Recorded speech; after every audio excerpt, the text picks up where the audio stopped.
Hola niños, ¿cómo están? Soy la profesora Daniela para los que no me han visto. Bueno, vamos a comenzar nuestra octava semana con mucho entusiasmo y con mucha energía para desempeñar mejor en nuestro aprendizaje.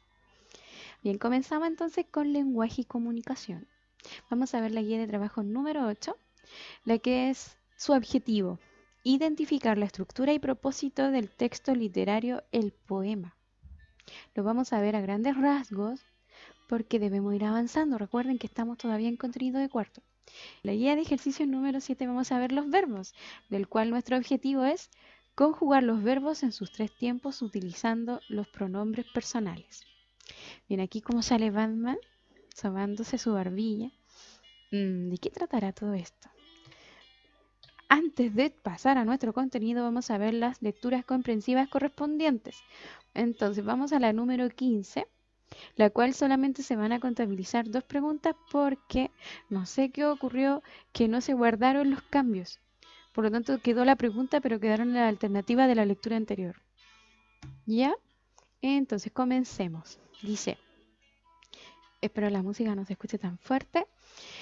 La tumba de Tutankamón. El rey Tutankamón gobernó el antiguo Egipto solo 9 años y no realizó grandes obras. Sin embargo, es uno de los faraones más famosos en la actualidad. ¿Por qué? Porque su tumba permaneció oculta durante más de 3000 años y fue encontrada prácticamente intacta en 1922. El arqueólogo británico Howard Carter fue el primero en entrar a la tumba de Tutankamón, que se compone de 4 cámaras subterráneas. Alumbrado por una vela, descubrió carruajes, vestidos, ungüentos.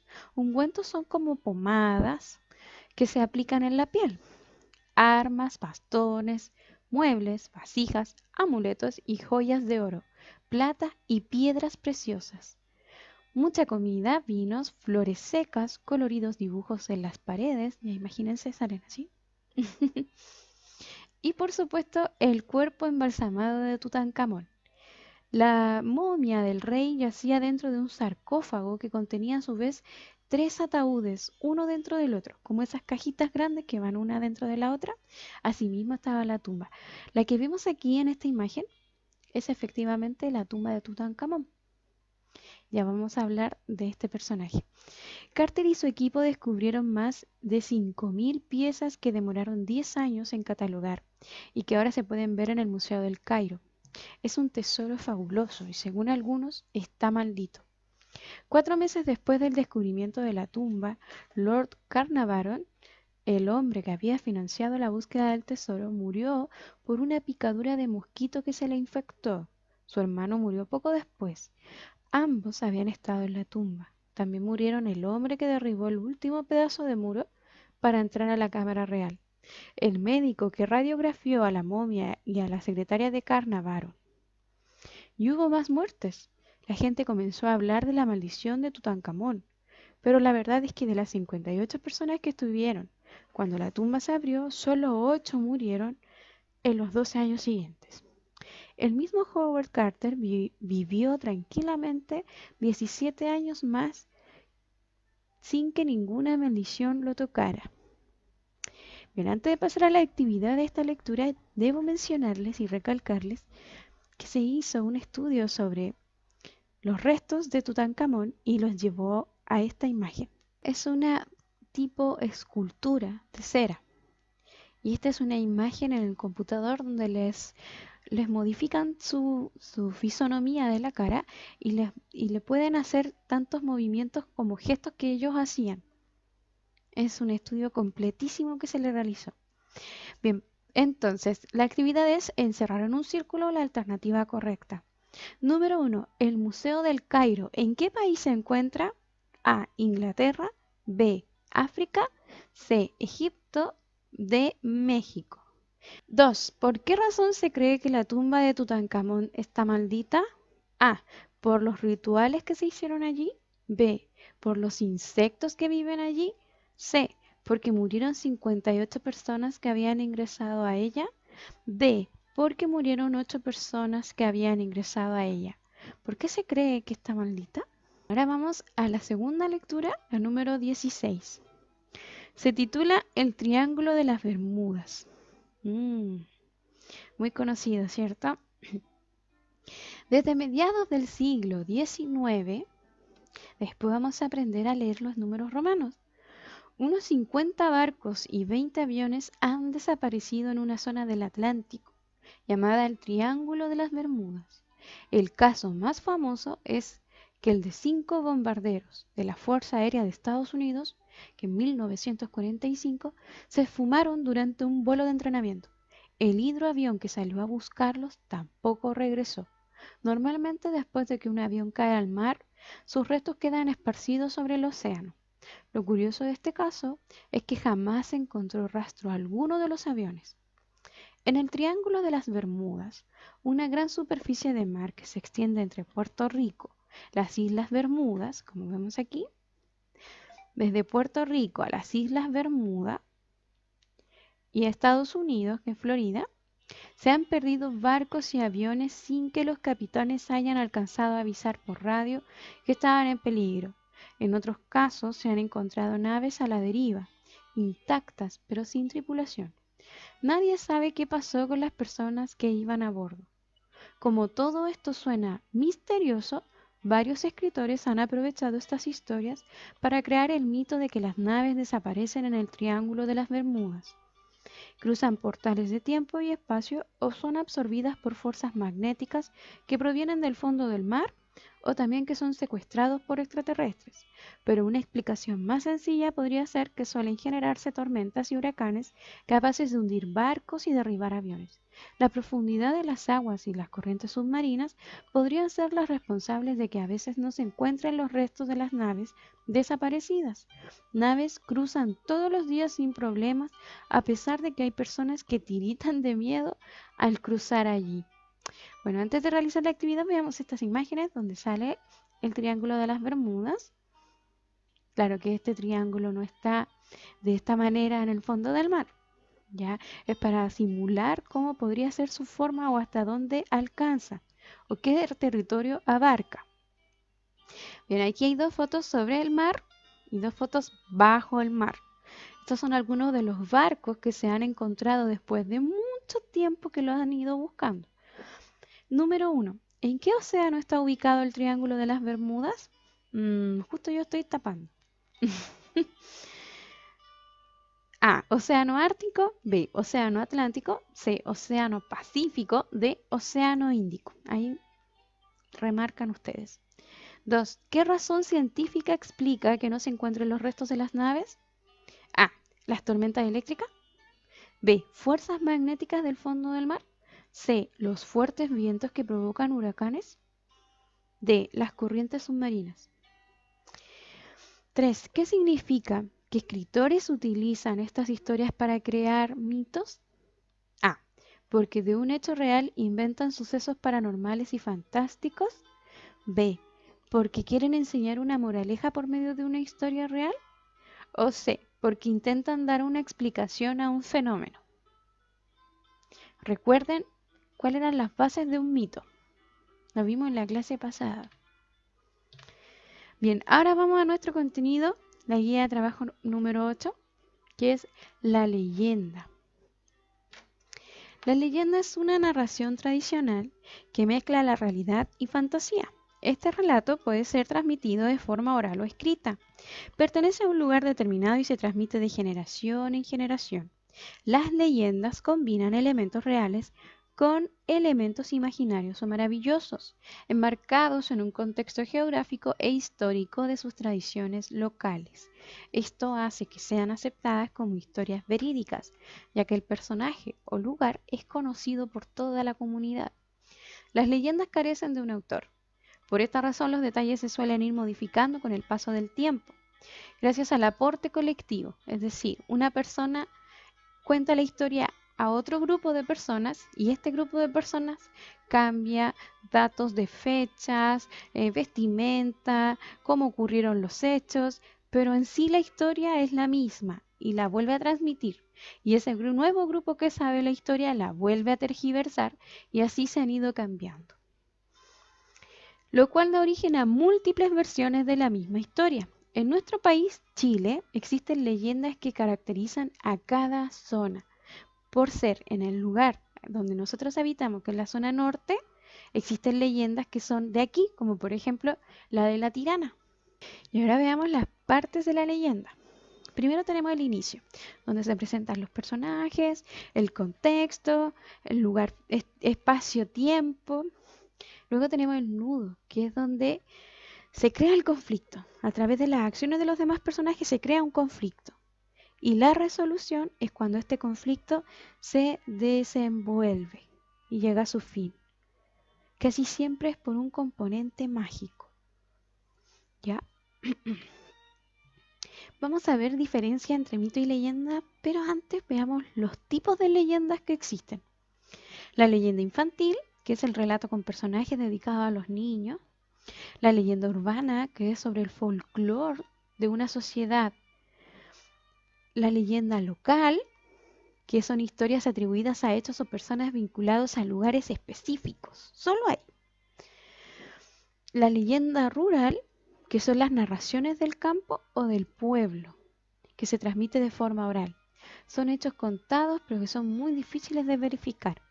La leyenda de terror, como La Llorona, historias que tratan de infundir miedo.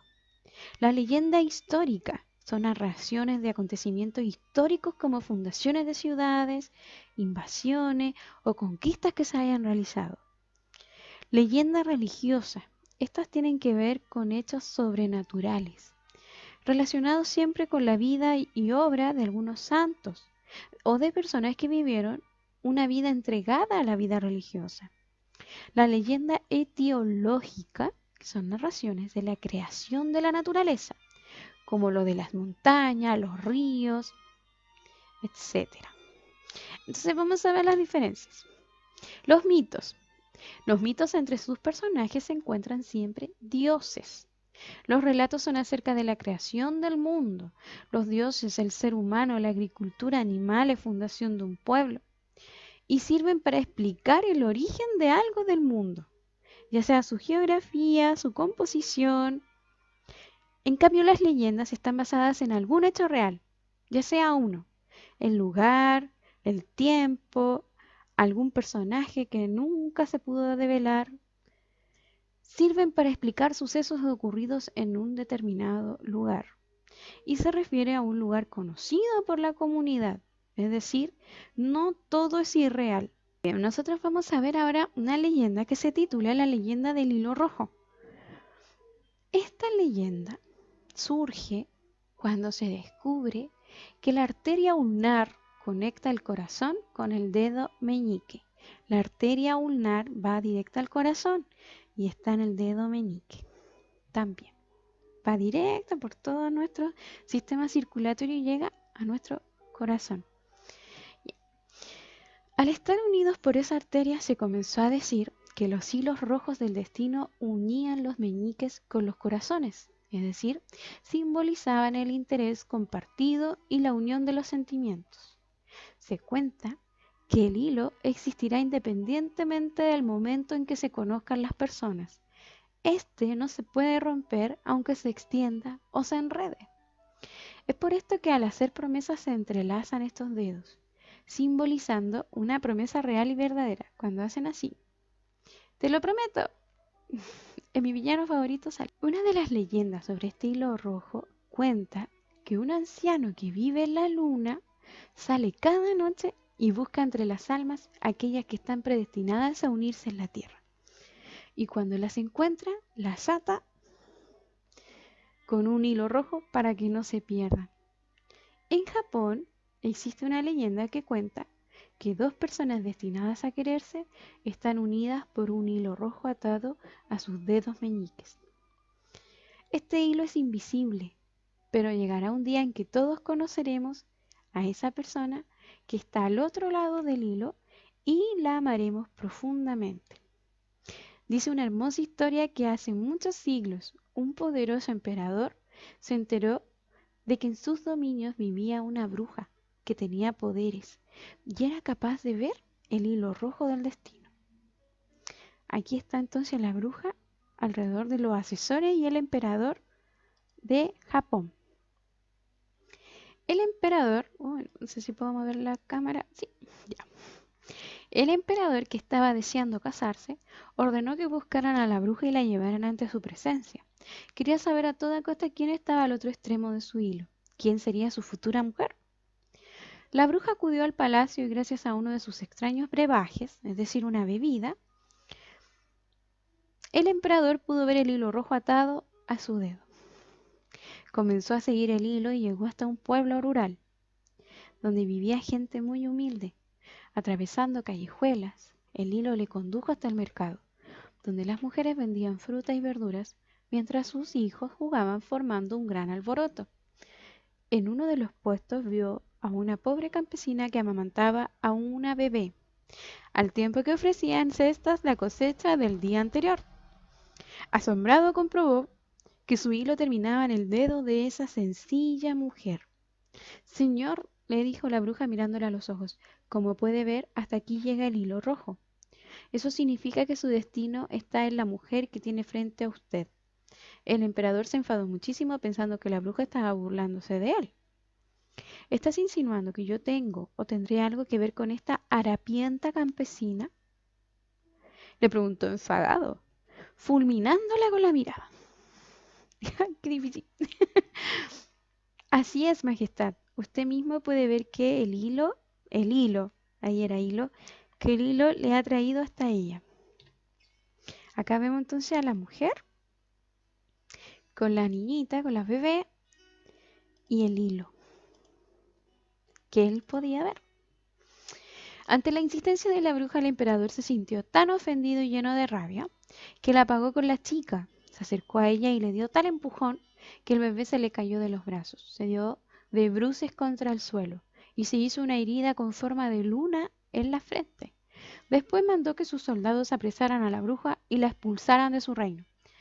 Maldita bruja embustera, espero que no vuelvas por aquí. El emperador se fue furioso. Ni siquiera tuvo compasión por la pequeña, que lloraba sin consuelo en el regazo de su afligida mamá. Pasaron 20 años y el emperador fue haciéndose viejito. Sabía que su obligación era casarse y fundar una familia, pues el reino necesitaba un heredero al trono. A pesar de sus esfuerzos, todavía no había encontrado ninguna mujer apropiada con la que tener hijos. Un día, los consejeros reales le dijeron que muy cerca vivía una muchacha bellísima y culta que reunía todas las cualidades de una futura reina. Al emperador, que estaba harto de buscar esposa, le pareció bien y aceptó convertirla en su mujer. No la conozco, pero estoy aburrido de esperar. Me casaré con ella. Llegó el día de la boda, todavía no conocía a la joven con la que iba a casarse y estaba nervioso y muy impaciente. Como mandaba la tradición, esperó a la novia dentro del templo donde iba a celebrarse la pomposa ceremonia real. Había tanta expectación que no cabía un alfiler. Había tanta expectación, eso quiere decir que había mucha gente. La futura emperatriz entró despacio, luciendo un precioso vestido bordado en oro y con la cara cubierta con un velo de seda natural. Al llegar junto al emperador, éste levantó el velo y descubrió una joven de rostro hermoso y dulce, con una pequeña cicatriz con forma de luna cerca de la sien. Estas son las sienes, es decir, que estaba aquí o aquí. El emperador se emocionó. Esa mujer era aquel bebé al que años atrás había agredido por culpa de su orgullo. Con lágrimas en los ojos tocó la vieja cicatriz de la muchacha y la besó. Entre la multitud que abarrotaba el templo distinguió a su madre, la campesina que vendía fruta en el mercado. Se acercó a ella y tomando sus manos le pidió perdón por su vergonzoso comportamiento en el pasado. Se casaron y fueron muy felices, pues el hilo del destino jamás se rompió entre ellos. Un hilo rojo invisible conecta a aquellos que están destinados a encontrarse, sin importar tiempo, lugar o circunstancias. El hilo rojo se puede estirar, contraer o enredar, pero nunca romper.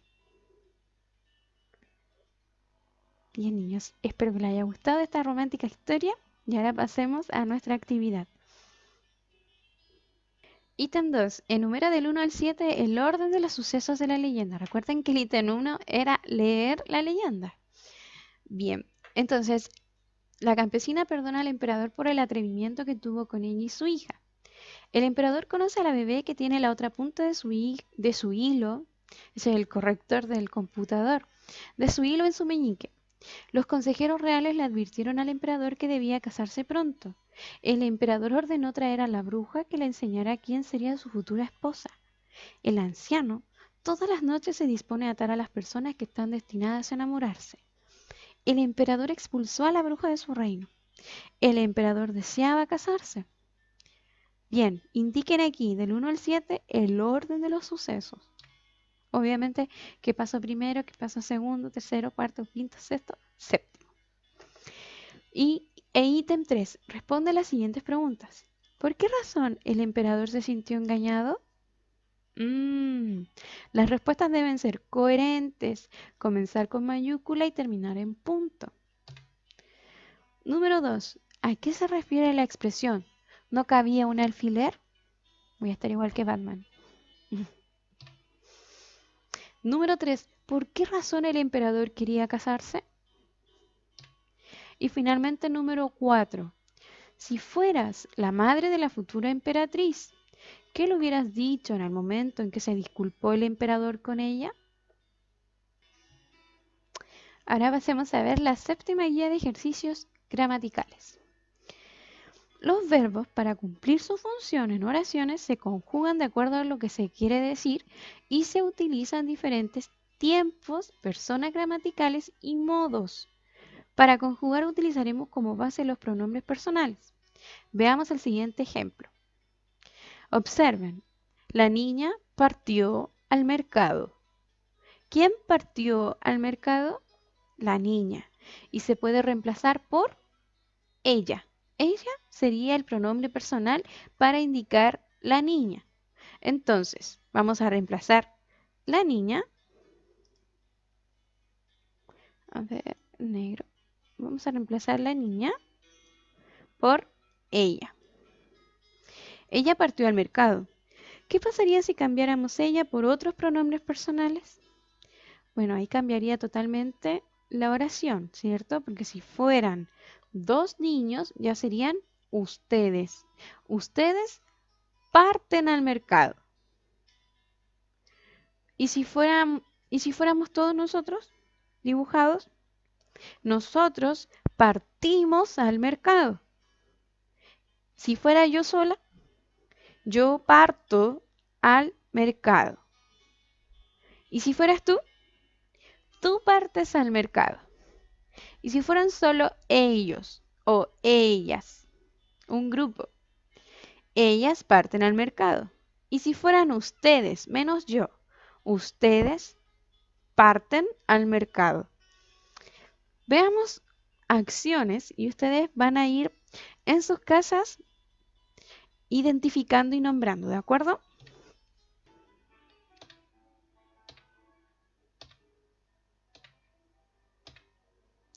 Bien, comencemos con el de arriba. Aquí, la niña está escuchando música. ¿Por qué podemos reemplazar la niña por cuál pronombre personal? Ya los conocemos. Yo, tú, él o ella, nosotros, nosotras, ustedes, ellos y ellas. ¿Por cuál podríamos reemplazarlo? Por ella. Ella está escuchando música, escuchando, está en modo presente. ¿Y cuál sería el modo infinitivo de escuchando? Escuchar.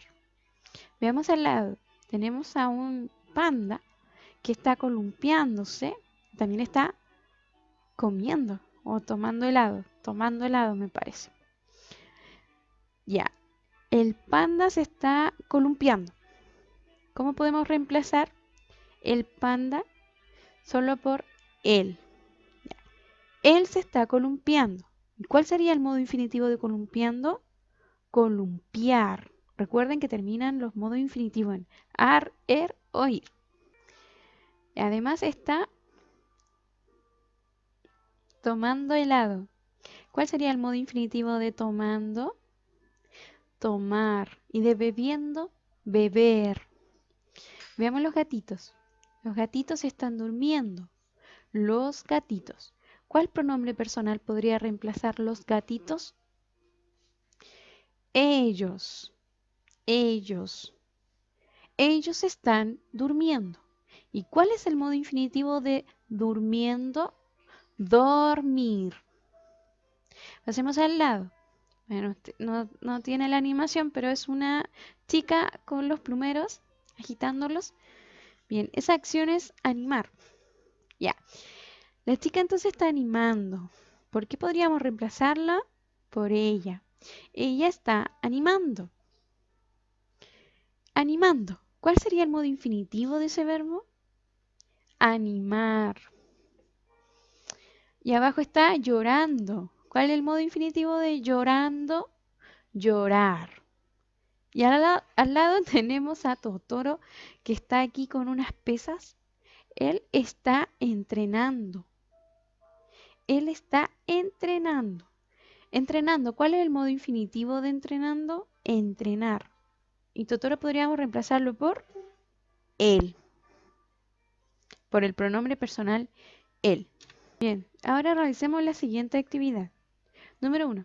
Completa el verbo conjugado en las siguientes tablas utilizando el ejemplo para guiarte.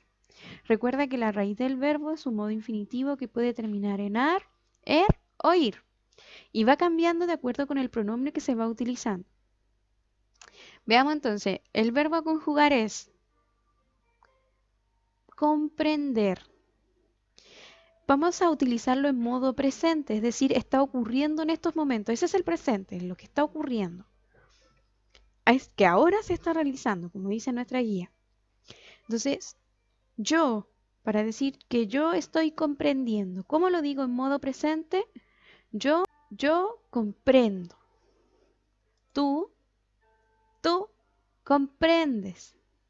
Él o ella comprende. No comprendes, como salen en las canciones del reggaetón, que ellos dicen, tú me engañaste, tú me mentiste. No, eso está mal dicho. Eso no se dice así. Es tú me mentiste, tú me engañaste. Pero no en todos los verbos se utiliza una S al final como pasa aquí. Tú comprendes. Ese sí tiene una S. Sigamos. Nosotros, nosotras comprendemos. Ustedes comprenden y ellos y ellas comprenden. ¿Ven cómo se va conjugando el pronombre con el verbo? Todo depende de qué pronombre estamos utilizando. Si es primera, segunda o tercera persona. Y si es singular o plural. Recuerden, primera persona es yo. Segunda persona, tú. Tercera persona, él o ella. Eso serían las personas, pero singular. Primera persona en plural sería nosotros, porque la persona que está hablando se está incluyendo. Esa sería la primera persona plural. Segunda persona, ustedes, es decir, el grupo que está de aquí hacia allá, no yo, ustedes.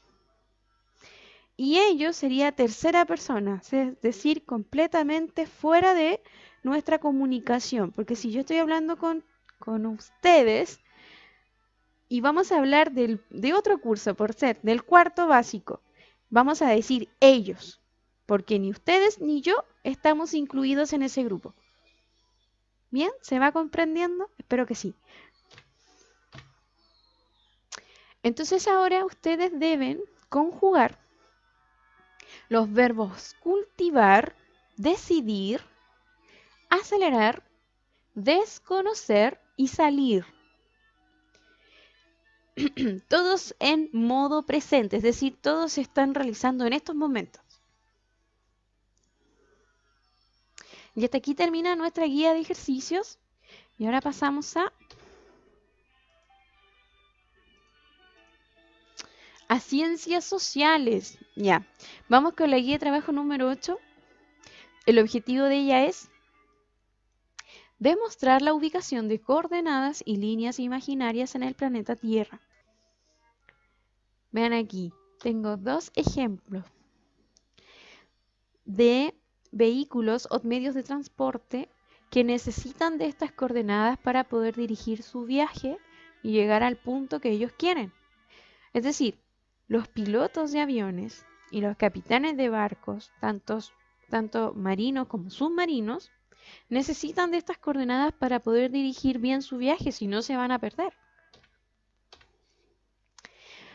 Bueno, continuaremos estudiando nuestro planeta. La Tierra, conocida también como el planeta azul, ya que si dividimos en 4 partes el planeta, 3 de ellas son de agua y una de tierra, por eso le llaman el planeta azul, porque contiene más agua que tierra. El planeta Tierra está dividido por 5 continentes, que hoy en día son América, Oceanía, África, Europa y Asia. Pero en algún momento de la Tierra, cuando recién comenzó, era de esta forma. Observen. ¿Vieron cómo se empezó a despedazar como un rompecabezas? Bien, cuando estaban todos juntos se llamaba Pangea. Pero con los movimientos de las placas que después vamos a ver, empezaron a dividirse. Y todos estos terremotos que provocaban el movimiento de las placas comenzaron a expandirlos. Una forma de distinguir los continentes es por su tamaño.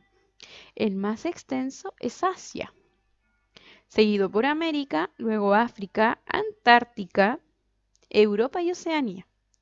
Y es el más pequeño. Los océanos también varían mucho de tamaño. El más extenso es el Pacífico, seguido del Atlántico, el Índico, el Austral y el Ártico, que es el más pequeño. Para poder localizar un punto concreto sobre la superficie terrestre, de forma exacta, se inventaron unas líneas imaginarias que dividen la Tierra en cuadrículas. Estas líneas imaginarias son los meridianos y los paralelos. Lo primero que debemos aprender es reconocer los puntos cardinales, norte, sur, este, oeste. Esto nos indicará en qué zona del planeta estamos ubicados. Y en los mapas, estos puntos se representan por un símbolo que se llama la rosa de los vientos, que la tenemos aquí arriba. Esta es la rosa de los vientos. Y aquí está dividido nuestro planeta por norte, sur, este y oeste. Estos símbolos se colocan en una esquina del mapa. En los mapas, cuando ustedes vean todos los tipos de mapas, siempre va a estar la rosa de los vientos indicando el norte, sur, el este y el oeste, y es utilizado como herramienta para la orientación de los viajes y localizaciones, tanto de forma terrestre, marina y aérea. Bien, vamos a comenzar entonces desde algunos contenidos anteriores para poder ir subiendo, porque en esta ocasión no vamos a poder ver los paralelos y los meridianos si no tenemos claro cuáles son las cuadrículas de unas coordenadas o de un mapa. Primero, ¿cómo funcionan las líneas imaginarias? Como Batman. Para orientarnos en el espacio podemos utilizar herramientas como planos o mapas para facilitar la lectura de dichas herramientas y precisar la ubicación de elementos o lugares. Se trazan líneas que forman una especie de tablero de ajedrez o cuadrículas compuestas por cuadrantes. A partir de esas líneas se enumeran las otras, numeración que puede ser acompañada con el punto cardinal correspondiente, como veremos en el siguiente ejemplo. Bien, aquí tenemos entonces un zoológico. Aquí está la rosa de los vientos indicándonos los puntos cardinales. Bien, aquí están las filas y las columnas. Las columnas van de forma vertical y las filas de forma horizontal. Entonces, realiza la siguiente actividad. Registra las coordenadas que muestran la posición de cada animal en el zoológico. Identifica primero la fila y luego la columna. Entonces vamos por parte. Vamos a hacer un ejemplo. La jirafa. La jirafa, ¿en qué fila se encuentra? En la número 1. ¿Y en qué columna se encuentra? En la B. Es decir, la jirafa está en la 1B. Veamos otro ejemplo. El canguro. El canguro se encuentra en la fila 3 y en la columna D. Entonces el canguro está en la 3D. Y así ustedes deben completar esta actividad. Es muy simple. Sé que lo harán de inmediato. Así como utilizamos cuadrículas y líneas de referencia para orientarnos, también necesitamos referencias que nos indiquen dónde estamos con respecto a ellas. Es decir, o nos encontramos más arriba o nos encontramos más abajo de tal sitio. Entonces, es por eso que los cartógrafos, los especialistas en lectura y creación de mapas, inventaron las líneas imaginarias que aparecen en casi todos los mapas, los cuales se asemejan a las líneas de la cuadrícula. Las líneas imaginarias más importantes de los mapas son la línea del Ecuador, los trópicos y los círculos polares. Son justamente los que tenemos presente aquí. Tenemos el círculo polar ártico, que es del norte, de la zona norte, donde está el viejito Pascuero. Luego tenemos el trópico de Cáncer y la línea del Ecuador, la que está al medio del planeta. Esta separa norte-sur. Hacia abajo tenemos el trópico de Capricornio y el círculo polar antártico. Aquí abajo en este polo es donde están los pingüinos y en el polo que está arriba están los osos polares. Bien, veamos este chico. Este chico está su cabeza hacia el norte, su brazo derecho al este, su brazo izquierdo al oeste y el sol está saliendo por el este. Si ustedes se levantan temprano verán que cada día amanece por el este. Sale el sol. A las 12 del día está encima de nosotros, pegando muy fuerte. Luego baja y se va por el oeste. Ahí es donde se va escondiendo y se va despidiendo el sol por el oeste, es decir, por el horizonte del océano. Antes así me lo había aprendido cuando era niña. El oeste es del océano y del horizonte. ¿Ya para qué nos sirven todas estas cosas, dirán ustedes? Si yo nunca viajo en avión, si yo nunca viajo en barco, o rara vez viajo en bus, menos ahora en estas condiciones. Bueno, es muy útil considerar cómo tener referencias. ¿Por qué? Porque las líneas de imaginarias sirven como referencias para estas personas que van a hacer desplazamientos muy largos. Pero aquí en la zona, ¿cuáles serían nuestras referencias? Las que le acabo de nombrar, el océano y los cerros. Pero ¿qué pasa en Alto Hospicio? Por ejemplo, yo cuando voy a ver a mi hermano, me pierdo. Si no fuera por esta utilidad, esta aplicación del Google Maps, me perdería porque la micro va por acá, dobla, y yo me pierdo. Entonces voy mirando en el celular, vamos por tal calle y aquí debo bajar. Aquí debo bajar y ir hacia el norte, ir hacia el sur, de lo que me está diciendo. Al igual que las brújulas. Las brújulas también indican el norte. ¿Por qué? Porque la composición de esta tiene un imán, que funciona conjuntamente el imán que tiene en el núcleo del planeta Tierra.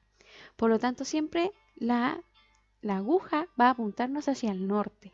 Y esa es la referencia que nos da la brújula para poder guiarnos. Y no perdernos como le sucedió aquí al amiguito. Por tener la brújula, él sabía dónde ir, pero el otro no. Se perdió. Y ahora veamos la línea del Ecuador. La línea del Ecuador que yo les decía recién, que es muy importante porque esta divide al hemisferio norte del hemisferio sur. Se ubica en la parte más ancha del planeta. Claro. Y corresponde a la línea imaginaria más importante, pues divide a la Tierra en dos partes iguales, como una naranja. El hemisferio norte y el hemisferio sur. Esta línea imaginaria es una referencia que permite saber si estamos al norte o estamos al sur. Efectivamente. Al norte y al sur de la línea del Ecuador se distribuyen otras líneas imaginarias. Al norte el trópico de Cáncer y el círculo polar ártico. Y al sur el trópico de Capricornio y el círculo antártico. Los círculos polares se encuentran cercanos al polo, obviamente. Los polos geográficos son puntos cercanos al eje terrestre en torno al cual gira el planeta. Bien, continuemos. La línea del Ecuador, como yo la había mencionado antes, esta es muy importante. Les voy a resumir lo que sale aquí. ya que ella es la que divide el planeta Tierra en dos y deja bien estipulado el hemisferio norte y el hemisferio sur. Por ejemplo, el trópico de Cáncer está en el hemisferio norte y el círculo polar ártico en el hemisferio norte y el círculo polar antártico en el hemisferio sur y el trópico de Capricornio en el hemisferio sur. Eso es lo que indica esta línea que está en la parte más ancha de nuestro planeta. Bien, estas dos imágenes son muy curiosas porque si verán existe una línea que está demarcada en Ecuador y es la latitud cero, que se le llama a esta línea latitud y longitud. Ya, vamos por parte. Latitud es la horizontal y longitud es la que está vertical. En latitud es la número 0. A ver, un lápiz. Esta es la 0. Hacia arriba va a ser 1 grado, 2 grados, 3 grados, 4 grados, pero norte. Y hacia abajo va a ser 1 grado, 2 grados, 3 grados, 4 grados, pero sur. Eso es lo que indica. Entonces sí existe un lugar donde esté demarcado, pero obviamente que esta es una referencia, porque no significa que si uno está en una base fuera del planeta Tierra, va a ver que haya una línea que la esté delimitando, porque no es así. Algo curioso también son estos 13 países que están en la línea del Ecuador, que nosotros pensamos que solamente está Ecuador, pero no es así. Es donde su mayor territorio está en esta zona, entonces se determinó de esta manera. Pero ¿qué pasa? Que también está Colombia con la línea, Brasil de América. Solo estos 3 países, Ecuador, Colombia y Brasil. En África está Santo Tomé y Príncipe, Gabón, República del Congo, República Democrática del Congo, que es aparte, Uganda, Kenia y Somalia. Y en Asia están las Maldivas y la Indonesia, que también están una de sus partes, una de sus regiones sobre esta zona, esta línea. Y Kiribati sería el lugar donde está sobre esta línea, pero en Oceanía. Es decir, resumiendo, esta línea del Ecuador se encuentra en 13 países y de estos 13 países se abarcan 4 continentes. Solamente Europa es el único que no tiene territorio en esta línea. Bien, aquí vamos a ver. Dice, identifica las líneas imaginarias de la Tierra realizando las siguientes actividades. Ya, las siguientes actividades son, la línea E es la primera línea que delimita el planeta, la que está arriba. Luego viene la C, aquí está con la letra C. ¿Cuál sería? Luego está la A, la que está al medio. Luego está la B y luego la D. Ustedes deben escribir en la número 2, porque en la número 1 deben escribir el hemisferio A y el hemisferio B. ¿Cómo se llama? El hemisferio A y el hemisferio B, que está arriba y el que está abajo. Y en la número 2 deben escribir el nombre de cada línea imaginaria que corresponde a la letra. Sé que faltó la letra E, pero ustedes son muy inteligentes y la van a escribir. Porque es la única que faltó en el lugar. Debe haber sido por espacio.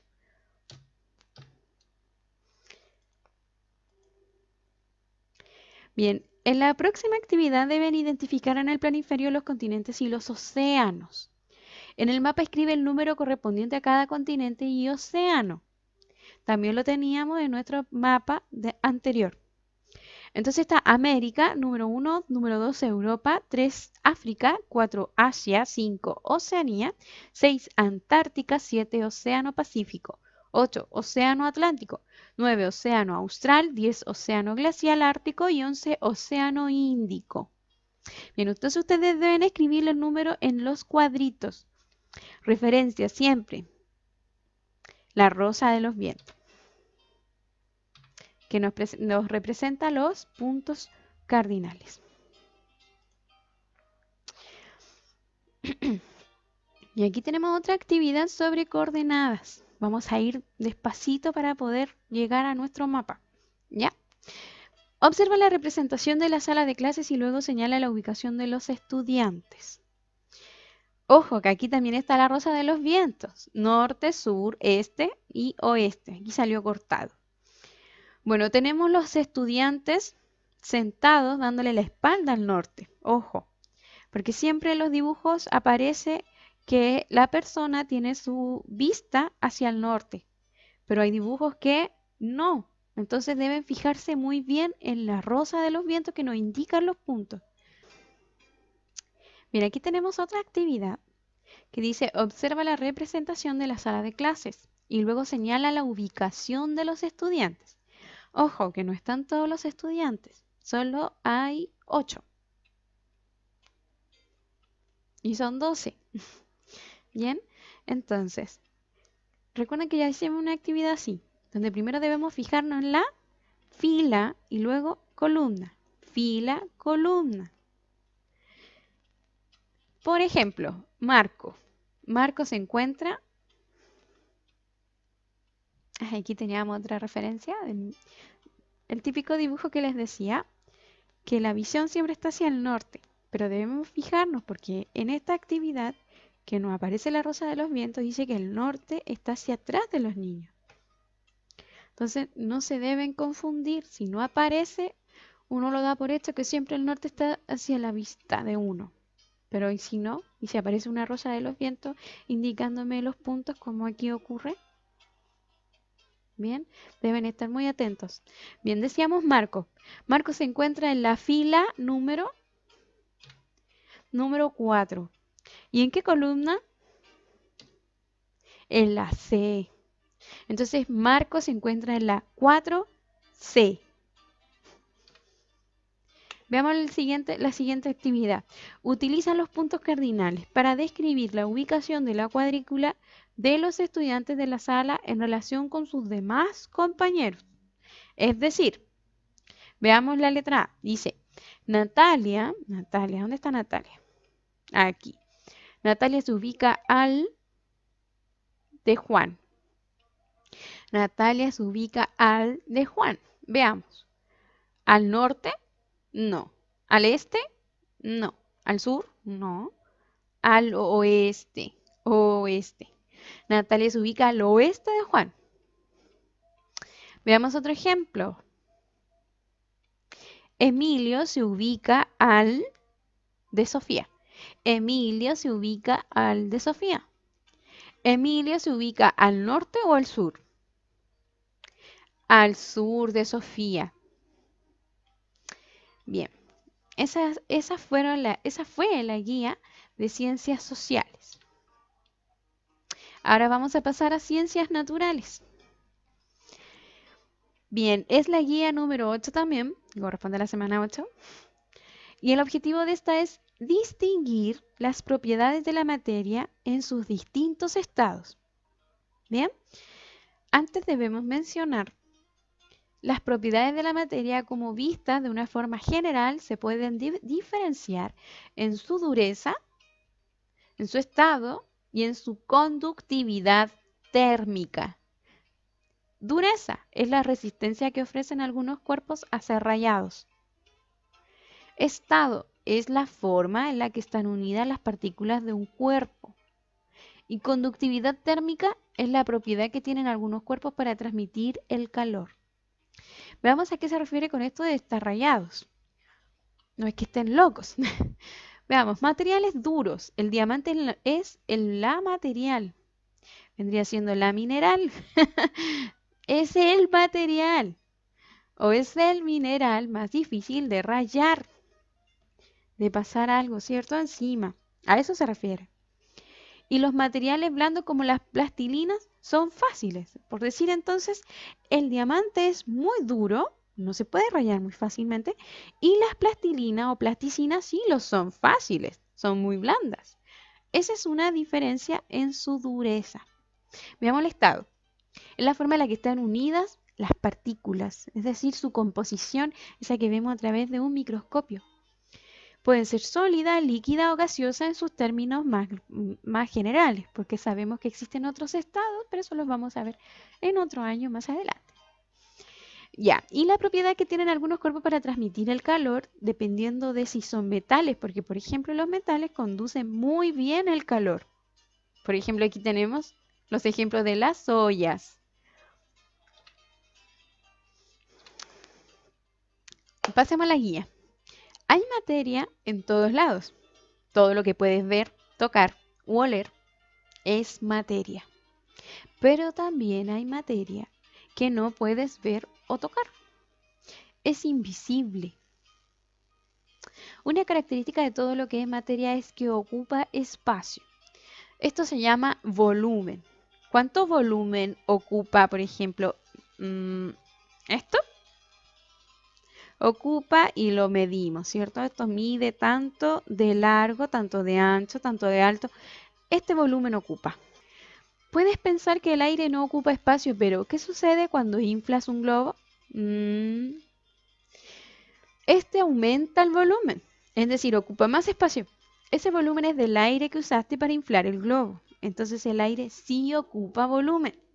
¿Que tiene otra forma de medirse? Eso, de acuerdo. Pero de que ocupa volumen, lo ocupa. Otra característica de la materia es que tiene masa. La masa la puedes sentir al levantar un objeto. En los gases cuesta sentir su materia, pero sí la tienen. Característica de la materia. La característica más determinante es que puedes percibir con un o más de tus sentidos.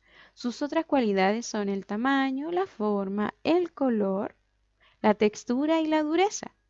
Una pelota de básquetbol puede ser grande, redonda, anaranjada, rugosa y dura.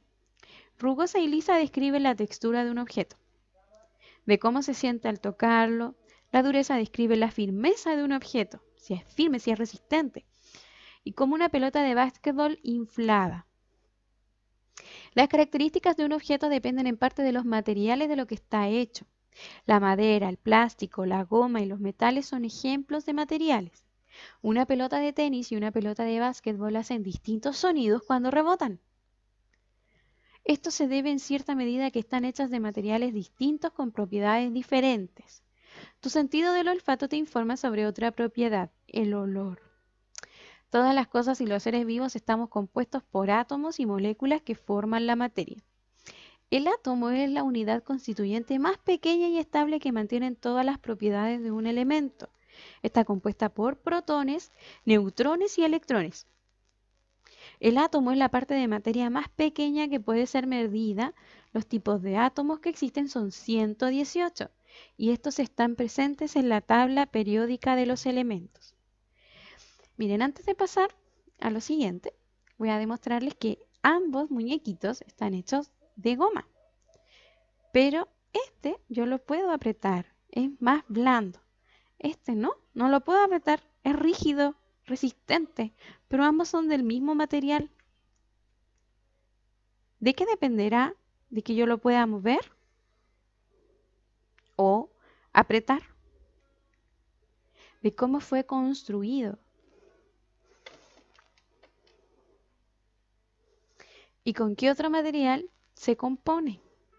Porque muchas veces algo blando está con algo más sólido, más resistente y en conjunto realizan un tipo de rigidez mucho más potente de que si estuviera sola la goma o el plástico.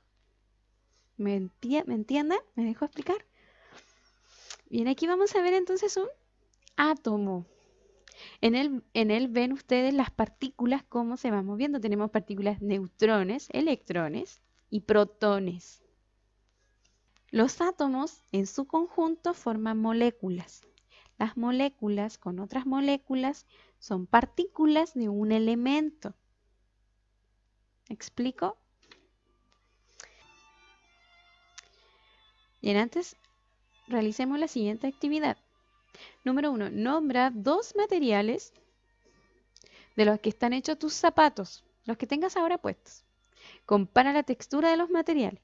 Luego, de los materiales de tus zapatos, ¿cuál es el más duro? ¿Cuál es el más blando? ¿Cómo llegaste a esta conclusión? Todo eso resumido en una breve respuesta. Recuerden utilizar mayúscula y punto final.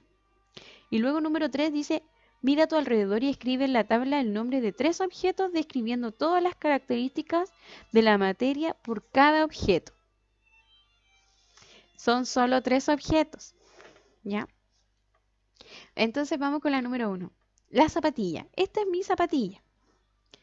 Esta está conformada por goma, tela malla, tela Trubuk lisa, espuma, que es de la parte de la plantilla de la Memory Foam. Bien, de todos estos materiales fui probando, fui tocando. Utilicé mi sentido del tacto para definir cuál es el más duro, cuál es el más blando, cómo llegué a esta conclusión.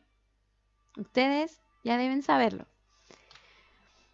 La goma de la plantilla era más flexible, pero era dura.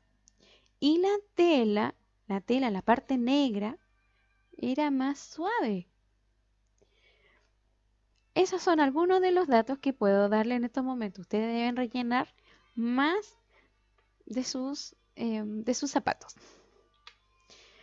Bien, aquí en la número 3 yo utilicé esto. El estuche de mis audífonos. El estuche de mis audífonos. Entonces, la pregunta dice, ¿qué objeto es? Estuche de audífonos. ¿Qué forma tiene? Bueno, como ustedes ven es ovalada. ¿Qué tamaño es? Es pequeña, alcanza en la palma de mi mano. Color, negra o negro. Textura, bueno, es suave. Es suave. Y en la parte de adentro también, donde están los audífonos también. No hay ninguna parte que sea áspera. No. ¿Cómo es su dureza? Es rígida, es resistente. No es como la plasticina, no es moldeable. Ya está así. Yo no la puedo apretar ni doblar. ¿Ven? Así como lo que yo acabo de hacer, ustedes deben realizar. Aquí le voy a dejar los datos de mi objeto para que tengan una idea de cómo realizarlo. Entonces, como dije, el estuche de los audífonos, su forma es ovalada, es pequeño, alcanza en mi mano, es negro, es suave y es resistente. No se puede moldear. Ahora ustedes deben completar la tabla con los otros dos objetos o elementos. De aquí pasamos a los estados de la materia. La materia puede encontrarse generalmente en 3 estados físicos. Tenemos el sólido, líquido y gaseoso.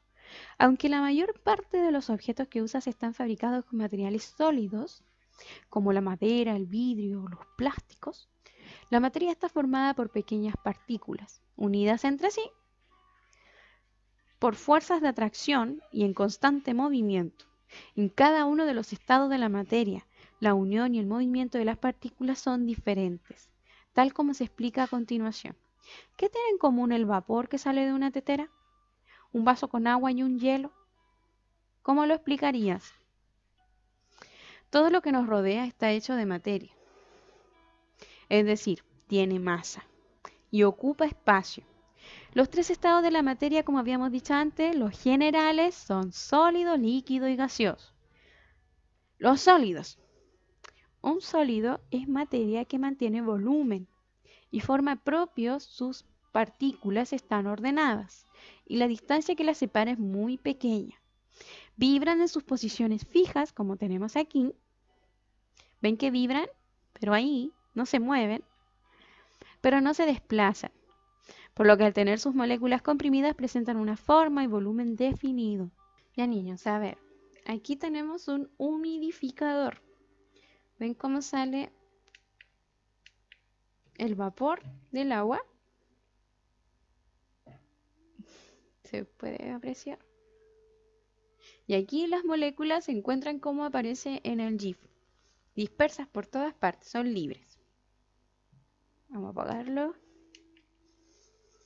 Y aquí tenemos un vaso con agua, que vendría siendo el líquido. Las partículas del líquido se encuentran medianamente fijas, Esto quiere decir que dentro de este recipiente mantienen esta forma. Fíjense en la forma del vaso. Ahora este mismo líquido lo vamos a traspasar a este vaso. ¿Qué va a pasar? Que el líquido va a tomar la forma de este otro recipiente, es decir, son medianamente flexibles.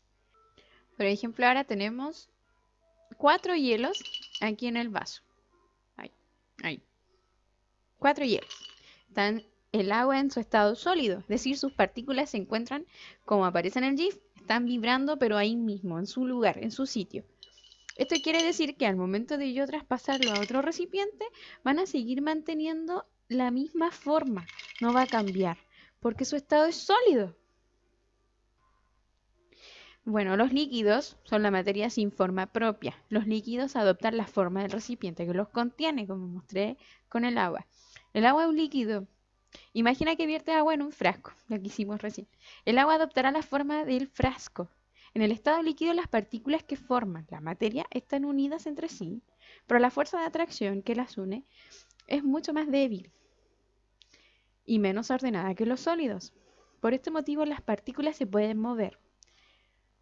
Chocan entre sí, vibran y se deslizan unas sobre las otras. La consecuencia es que los líquidos no tienen una forma definida, sino que adquieren la forma del envase que los contiene. Aquí vemos como una cascada puede fluir libremente y caer, deslizarse y volver a un río o a un lago. Esta no tiene forma, caen gotitas de agua hacia la cascada.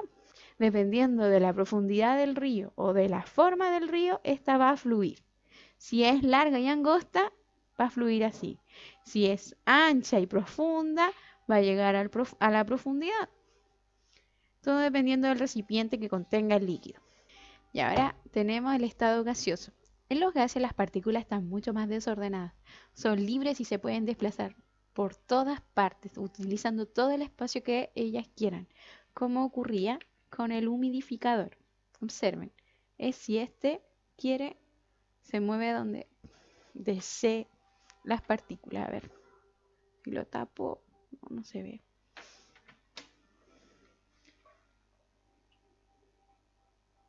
Aquí se puede apreciar cómo estas se van desplazando mediante yo voy moviendo el humidificador.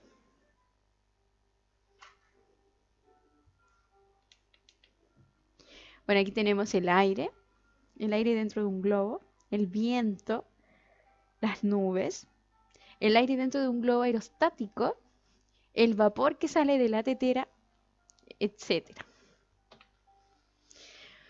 Bien, la actividad es dibujar ejemplos de objetos que se encuentran en estado sólido, líquido y gaseoso. 5 ejemplos de cada uno. Y después utilizar las mismas palabras que están dentro de estos cuadritos para rellenar el mapa conceptual. Por ejemplo, la materia tiene y volumen. Masa y volumen. Oh, se me salió. Bueno, lo siguiente lo van rellenando ustedes y deben hacer 2 dibujitos, uno representando a los líquidos y otro representando al estado gaseoso. Abajo dice nuestro amiguito, responde todas las actividades con mucha atención a lo que debes desarrollar para no confundirse. Esta fue la guía de ciencias naturales. Entonces seguimos con las guías de matemática. Para finalizar, tenemos la guía de trabajo número 8 de matemática con su objetivo de aplicar el algoritmo de la multiplicación en problemas rutinarios y la guía de ejercicios número 7 de matemática con su objetivo de calcular múltiplos en problemas rutinarios. Aquí tenemos un chico muy estudioso. Bien, en estos ejercicios tienen la particularidad de tener ceros, los cuales ustedes ya saben cómo manejarlos. Vamos a ver un solo ejemplo. Vamos a utilizar el 7. Tenemos 700 por 7. ¿Cómo realizamos esto? 7 por 0. Todo número multiplicado por 0 sabemos que nos va a dar 0. ¿Y 7 por 7? Ustedes tienen una tablita donde les dejé todas las multiplicaciones. Es 49.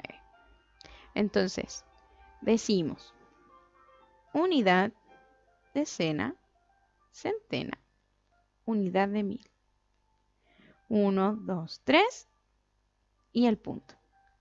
Resultado 4900 es el resultado de 700 por 7.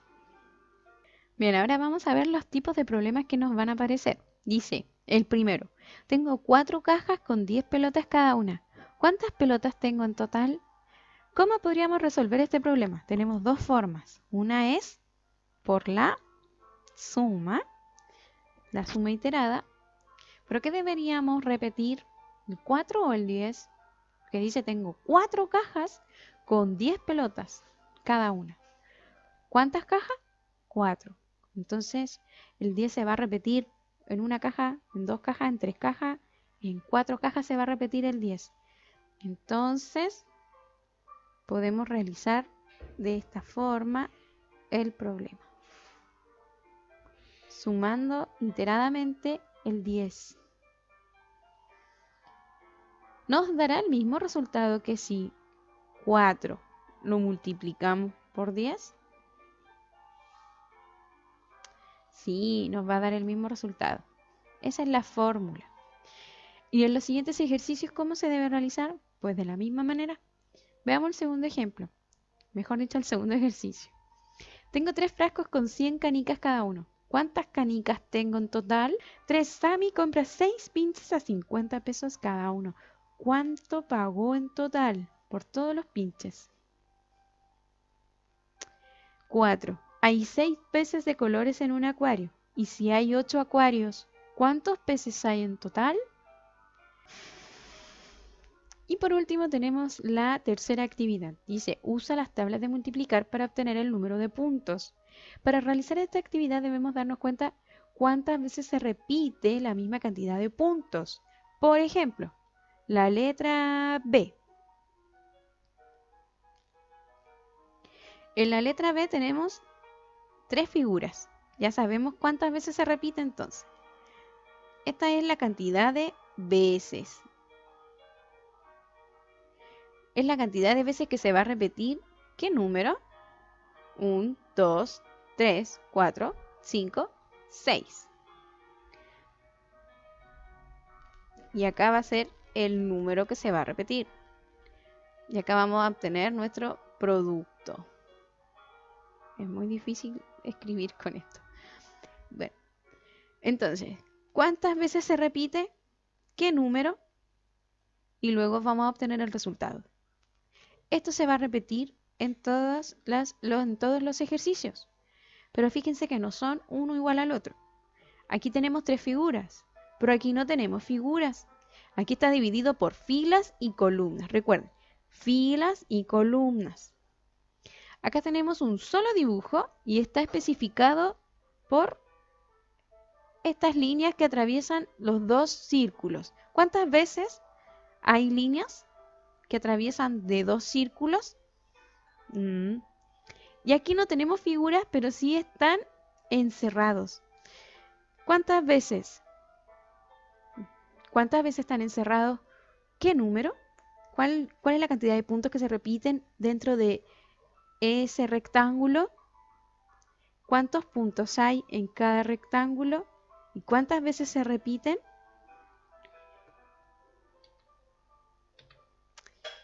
Ahora pasamos a la última guía, la séptima guía de ejercicios. Vamos a calcular el triple de 9. Si yo digo el triple de 9, significa que es ¿cuántas veces el 9? 3. 3 por 9. El cuádruple de 5 es decir, ¿cuántas veces? 4 veces, ¿qué número? El 5. El quíntuple de 2, el quíntuple. El quíntuple es como quinto, números ordinales. El quíntuple de 2, 5 por 2. El doble de 6, el doble de 6. El triple de 3, el triple de 3. Y el cuádruple de 4, el cuádruple de 4.